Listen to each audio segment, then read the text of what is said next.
শ্রীলঙ্কার বিপক্ষে ওয়ানডে সিরিজে সাইড বেঞ্চে বসে থাকা নিয়ে কি বললেন টি-20 অধিনায়ক লিটন কুমার দাস। লিটন দাস সর্বশেষ 8 ওয়ানডের মধ্যে 4টিতে ডাক মেরেছেন, বাকি 4 ম্যাচে সব মিলিয়ে করেছেন 13 রান। শ্রীলঙ্কার বিপক্ষে প্রথম ম্যাচে ডাক মারার পর শেষ দুটিতে তাকে বেঞ্চে বসে থাকতে হয়েছে। সেই লিটনই টি-20 অধিনায়ক। বৃহস্পতিবার থেকে শুরু হচ্ছে 3 ম্যাচের টি-20 সিরিজ। তার আগের দিন সংবাদ সম্মেলনে তাকে আসতে হয়েছে, তুলে ধরতে হয়েছে নিজের এবং দলের অবস্থান সম্পর্কে। এ সময় তার মুখে ছিল রাজ্যের অন্ধকার। ওয়ানডে সিরিজে সাইড বেঞ্চে বসে থাকা নিয়ে সংবাদ সম্মেলনে লিটন বলেছেন, এখানে ছন্দ জিনিসটা তেমন না। ওয়ানডেতে ভালো করতে পারিনি বলে বেঞ্চে বসেছিলাম।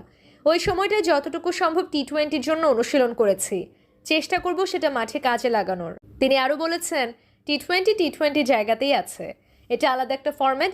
আমরা জানি কিভাবে টি-20 খেলতে হয়, সেভাবেই আমরা চেষ্টা করি। আমার জন্য প্রতিটি সিরিজ, প্রতিটি ম্যাচই গুরুত্বপূর্ণ। যে কোনো ফরম্যাটে খেললে চেষ্টা করি শতভাগ দেওয়ার। আমরা অবশ্যই চেষ্টা করব সিরিজ জয়ের, তবে অবশ্যই সহজ হবে না। তারা তাদের হোম কন্ডিশনের সুবিধা পাবে। আমরা চেষ্টা করব শতভাগ দিয়ে খেলার, বাকিটা দেখা যাক।